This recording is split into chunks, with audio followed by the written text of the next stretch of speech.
మంత్రి కందుల దుర్గేష్ మాట్లాడుతున్నారు. లైవ్ ద్వారా చూద్దాం.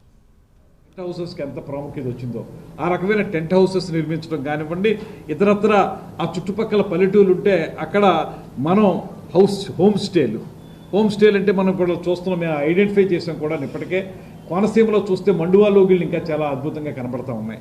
ఆ మండువా లోగిళ్ళని లీజుకు తీసుకుని ఎక్కడి నుంచి పర్యాటకులు ఎవరైనా దూర ప్రాంతాల నుంచి వస్తే అక్కడ ఉండి ఆ గ్రామ సీమల్ని వారందరూ కూడా పర్యటించే విధంగా ఒక అవకాశం కల్పించాలనేటువంటి ఆలోచన చేస్తూ ఉన్నాం. కనుక ఆ హోమ్ స్టేలు కానీ అదేవిధంగా ఈ టెంట్ హౌసెస్ కానీ నిర్మించాలని ముందుగా దాన్ని టాప్ ప్రయారిటీ ఇచ్చి చేయాలనేటువంటి ఆలోచన చేస్తూ ఉన్నాం.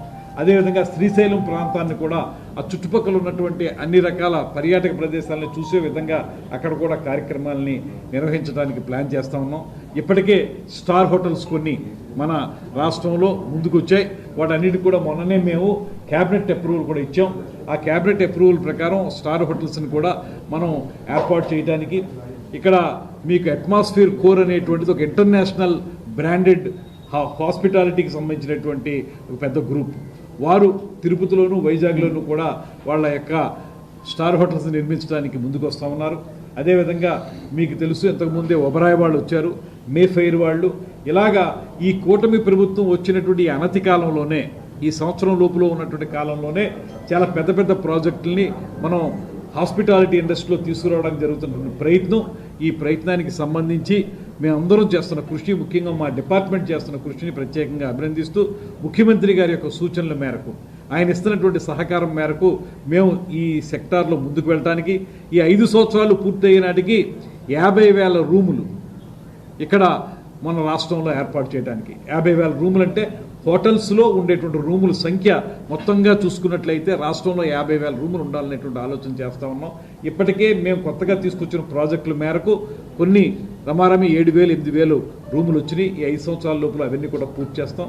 అదేవిధంగా పోలవరం ప్రాజెక్ట్ నిర్మాణం ఎక్కడైతే జరుగుతుందో ఆ నిర్మాణం జరిగే చోట ఒక 2 పెద్ద హోటల్స్ నిర్మించడానికి మెగా వాళ్ళు, అదేవిధంగా మన హయత్ వాళ్ళు కలిపి మెక్లామ్ అనేటువంటి ఒక ప్రాజెక్ట్ ద్వారా వారు 2 హోటల్స్ కూడా నిర్మించడానికి ముందుకు వస్తున్నారు. దానికి కూడా పూర్తి స్థాయిలో మేము సహకారం అందించి పబ్లిక్ ప్రైవేట్ పార్ట్నర్షిప్లో వివిధ రకాల హోటల్స్ నిర్మించడానికి కానీ, ఇప్పుడున్నటువంటి హోటల్స్ని ఆధునీకరించడానికి కానీ మొత్తంగా ఒక సమగ్రమైనటువంటి ఒక కార్యాచరణ ఏర్పాటు చేసుకున్నాం. దాని ద్వారా వాటన్నింటినీ అమలు చేస్తామనేటువంటి మాట మీకు తెలియజేస్తూ, దయచేసి ఈ అఖండ గోదావరి ప్రాజెక్టుని ఎవరూ కూడా ఒక ప్రాంతానికి పరిమితమైన ప్రాజెక్టుగా చూడొద్దు అనేటువంటి మాట మనం చేస్తూ ఉన్నాం. ఇది ఒక సమగ్రమైనటువంటి పర్యాటక రంగానికి సంబంధించినటువంటి ప్రాజెక్టు. దీన్ని త్వరలోనే పట్టాలెక్కించి మన ఏదైతే మొత్తం ప్రాజెక్ట్ని ఇవాళ కొంతమేరకు మాత్రమే మనకి టెండర్స్ వచ్చాయి, అయితే మిగతాది కూడా కంప్లీట్ చేసుకుని 2027 పుష్కరాల లోపులో అఖండ గోదావరి ప్రాజెక్ట్ ద్వారా ఈ ప్రాంతంలో ప్రజలందరికీ కూడా సుందరమైనటువంటి ఒక ప్రాంతంగా దీన్ని చూపించడానికి మనం గట్టి ప్రయత్నం చేస్తున్నాం అనేటువంటి మాటని మీ అందరికీ తెలియజేస్తున్నాను. మీరు ఏమైనా అడిగితే చెప్తాను. గోదావరి తీరంలో స్టాచ్యూ లాంటిది ఏమన్నా అంటే చర్చ జరుగుతుందంటే అది వాస్తవం ప్లానింగ్ ఉందా?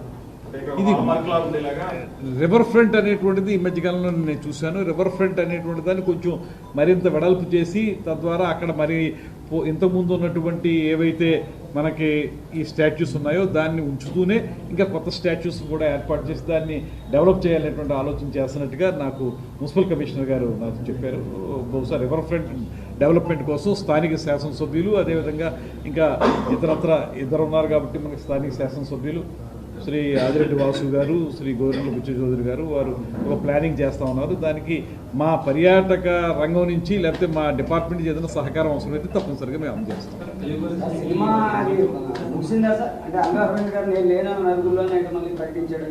అల్లు అరవింద్ గారు ఇచ్చినటువంటిది చాలా సహేతుకంగానే ఉంది, వారు కూడా చెప్పారు. దాంతోపాటు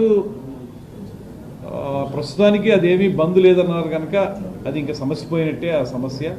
కాకపోతే రాబోయే రోజుల్లో ఏ రకంగా మనం ముందు తీసుకెళ్లాలనేటువంటి దాని మీద కొంత కార్యాచరణ అవసరం. ఎందువలనంటే దీనికి పరిశ్రమని తొలి నుంచి కూడా గౌరవిస్తూ పరిశ్రమ ద్వారా రాష్ట్రంలో చలనచిత్ర పరిశ్రమ అభివృద్ధి జరగాలని ఇప్పుడు కానీ ఉమ్మడి రాష్ట్రంగా ఉన్నప్పుడు కానీ చాలా కృషి చేసినటువంటి ముఖ్యమంత్రి శ్రీ చంద్రబాబు నాయుడు గారు. ఆ రోజుల్లో కూడా ఆయనకు ఉన్నటువంటి పరిచయాలు, ఆయనకు ఉన్నటువంటి వివిధ రకాల కార్యక్రమాల ద్వారా ఎంతో అభివృద్ధి చేశారు చలనచిత్ర పరిశ్రమని మన ఆంధ్రప్రదేశ్.